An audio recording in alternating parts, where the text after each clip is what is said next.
इस बीच हमारे साथ जुड़ने वाले हैं रेल मंत्री पीयूष गोयल जी, जो कांग्रेस बीजेपी के बहुत बड़े रणनीतिकार हैं। पीयूष गोयल जी, सबसे पहले आपको हिमाचल और गुजरात की जीत की बधाई हो, लेकिन मैं सबसे पहले आपसे ये जानना चाहूंगा, क्या आपको लगा कि इन दोनों चुनाव के जीतने के बाद मोदी पहला फैक्टर है और मोदी आखिरी फैक्टर, यह प्रूव हो चुका है देश के लिए? धन्यवाद दीपक जी। स्वाभाविक है कि जिस प्रकार से कुशलतापूर्वक मोदी जी के नेतृत्व में केंद्र सरकार ने काम किया है, गत 3-3.5 वर्षों में जो तेज गति से विकास के कार्यों को बल मिला है, आज सबसे लोकप्रिय नेता इस देश में प्रधानमंत्री मोदी जी बने हैं और जिस प्रकार के काम इस देश की अर्थव्यवस्था को, विकास की यात्रा को मजबूत कर रहे हैं, मुझे लगता है इसमें कोई डाउट नहीं है कि मोदी जी के ऊपर लोगों को भी भरोसा है, लोगों का अटूट विश्वास है और आगे चल के भी ये विश्वास कायम रहेगा। आज प्रधानमंत्री ने एक नया नारा दिया बीजेपी दफ्तर में, शायद आप जहां पर बैठे हुए हैं, जीतेगा भाई जीतेगा, विकास ही जीतेगा। इस नए नारे को देश किस तरह से लेगा, आप किस तरह से लेते हैं? क्योंकि ये नया नारा है, मोदी जी ने इस तरह का नारा शायद पहली बार दिया जीत के बाद। नहीं, आपको शायद पूरी जानकारी नहीं है। प्रधानमंत्री मोदी जी ने ये नारा उनके पिछले 25 वर्ष के राजनीतिक कैरियर में पूरे समय यही नारा रखा है और जब वो गुजरात के मुख्यमंत्री थे तब भी विकास को प्राथमिकता दी गई।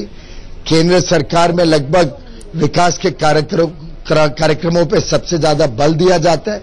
हम सब मंत्रियों को भी जिम्मेदारी दी गई है कि कैसे देश में आधारभूत सुविधाएं सुधरे, कैसे हर वर्ग को एक अच्छा भविष्य मिले।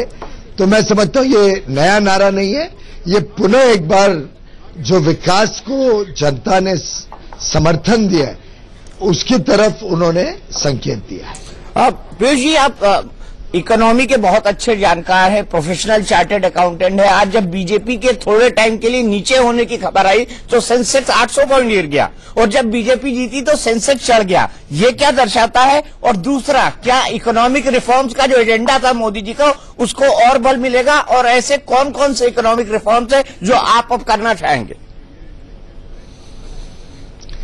देखिए, जहां तक सेंसेक्स गिरना है, ये और ज्यादा सिद्ध करता है कि जब थोड़ी कुछ खबरें आई सुबह कि शायद बीजेपी बहुत अच्छा प्रदर्शन नहीं करेगी, तो क्योंकि इन्होंने अर्थव्यवस्था को सुधारने का इतना काम किया है सरकार ने, तो स्वाभाविक है कि जो सेंसेक्स है या जो उद्योग जगत से जुड़े लोग हैं उनको जरूर चिंता हुई होगी। पर जैसे ही असली आंकड़े सामने आ गए तो मैं समझता हूं तुरंत ही स्टॉक मार्केट के आंकड़े भी ठीक हो गए।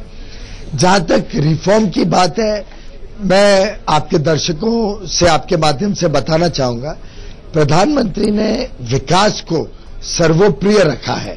अच्छे कुशल काम करने की जो उनकी लगातार नीति रही है और जो अर्थव्यवस्था सुधारने की नीति रही है, उसमें उन्होंने कभी भी राजनीति को बीच में नहीं आने दिया। उनका मानना है कि अच्छा काम जब आप करोगे तो वो आर्थिक विषयों में भी आपको अच्छा काम करने की जिम्मेदारी जनता ने दी है और उसका राजनीतिक लाभ आपको स्वाभाविक रूप से मिलेगा।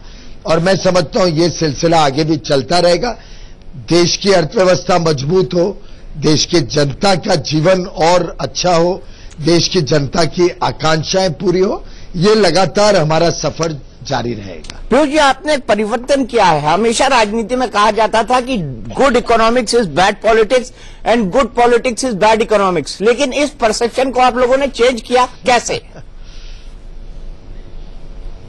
मैं समझता हूं कि अगर आपकी नीयत साफ हो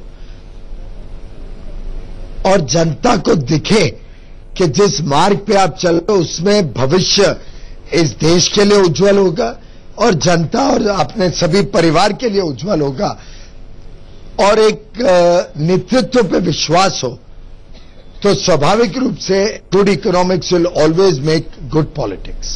good economics will make good politics, ये एक परिवर्तन है पीयूष गोयल जी जो हमको देश में देखने को मिल रहा है। मैं आपसे अब जानना चाहूंगा कि आपके एजेंडा पे रिफॉर्म के लिए अब कौन सी 3 प्रायोरिटी की चीजें हैं?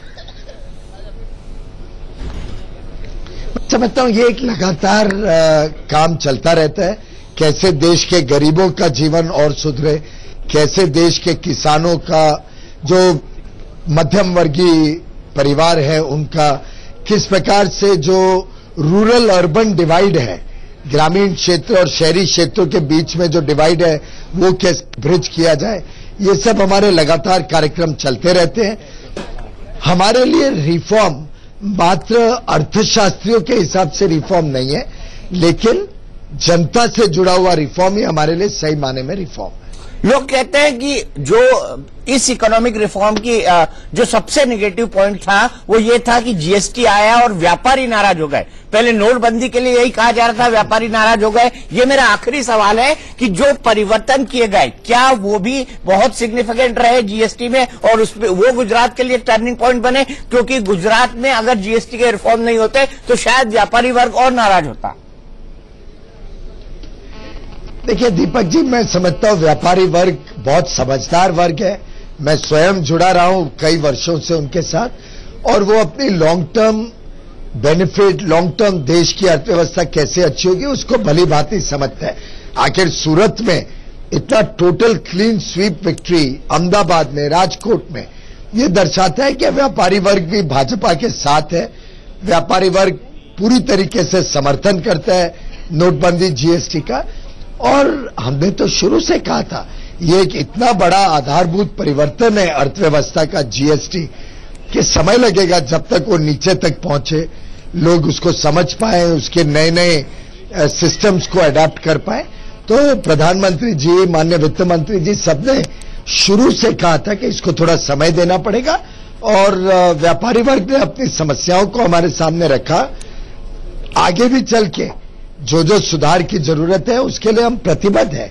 तो जीएसटी को सक्सेसफुल बनाना ये सिर्फ केंद्र सरकार नहीं, सभी राज्य सरकार, केंद्र सरकार और पूरा उद्योग और व्यापारी वर्ग मिलके इसको सफल बना रहे, और हम सब इसमें व्यापारी और उद्योग जगत की सभी समस्याओं को ठीक तरीके से उसका समाधान करने के लिए प्रतिबद्ध हैं।